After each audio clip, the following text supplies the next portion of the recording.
things. Why?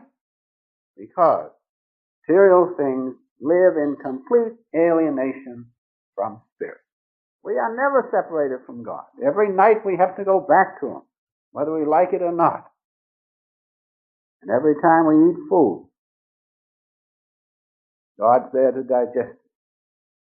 So we're not really ever separated from Him. Because of that, we do not suffer death like material things do. Now going on, what are the characteristics of the soul?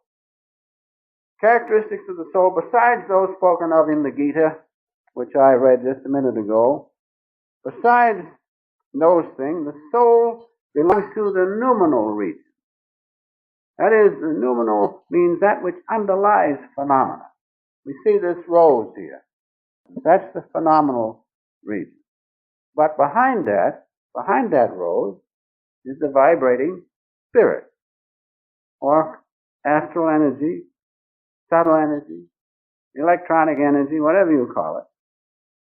So that's the region the soul belongs in.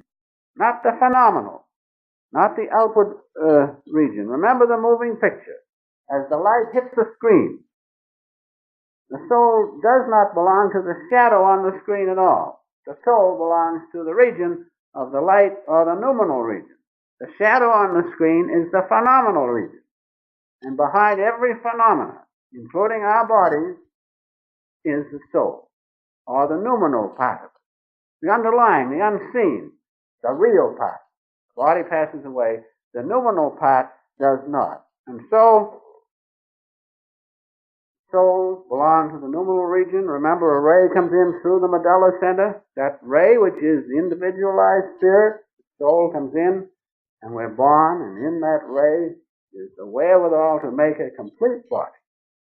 Imagine it with all its intricacies, all its powers and functions, come in through a little ray of spirit known as the soul. And from that is produced on the screen of space this body with all its functions and troubles and pleasures and everything. Imagine that. Imagine the power of your soul. But we cannot imagine it until we become one with it. So remember that the soul does not belong to the outer region of phenomena. You won't find it there. You won't find it in lights and so forth. But you will find it beyond that in the causal region, in the noumenal region. And so going on, we have to know the soul by the soul. That's the mistake people make. We read about mind power, Dianetics. Dianetics. I was going to say dietetics, not that. Dianetics, power of the mind. The mind is a ray of the soul. How can it know the soul? Psychology cannot give you information about the soul at all. Why? Because it is a ray of the soul. How can the whole be known by the part? It cannot. And so the senses, the mind, and the intellect being raised. Now some wise person comes and begins to talk to you through his intellect. Just stop and think of this. That the senses, the mind and the intellect are rays of his soul. And as such, they cannot know the soul. But the soul is known spiritually. It cannot be known intellectually. It cannot be known through reason. It cannot be known through mind or sensation. The manifestation of it can be known. But the soul itself must be known spiritually. How? Through intuition. Intuition is the power of the soul, power of God within you. So that's how we must know the soul. Not through its rays, but through the power of the soul itself, the spiritual power in the soul, the intuition. And so, realizing that, although we have to get beyond ego, as I was reading here the Upanishad say this, to know our soul apart from the self or ego is the first step toward realization or deliverance from delusion. So we know that we have to get beyond the ego, but how to do it? That's the point. How to do it. So the Upanishads say that the first step is to go beyond ego consciousness. Because ego is a ray of the soul, still. Ego is the highest, if I may use that term, highest ray, most subtle ray of the soul in the body.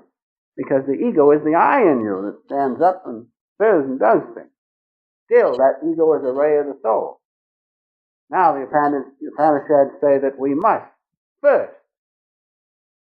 we must go beyond the ego to understand the soul and realize or be delivered from delusion. Now, another great Indian philosopher says this: when we are conscious of our soul, we can perceive the inner being that transcends our ego and has its deeper affinity with the all. So once more, there he is speaking about the soul being a ray of spirit. Its affinity with the all. In other words, the soul is a ray of the great flame of God, and it must be known through intuition. Now these things about first eliminating the ego, those are rather negative statements. Now the positive characteristics of the ego are what? That is what we must understand. The positive characteristics of the ego, what are they? Stop and think now. Or rather the soul. What are the positive characteristics of the soul? Someone make a venture. Positive characteristics of the soul. Huh? That's good. That's a good thing. Of course, that's all right.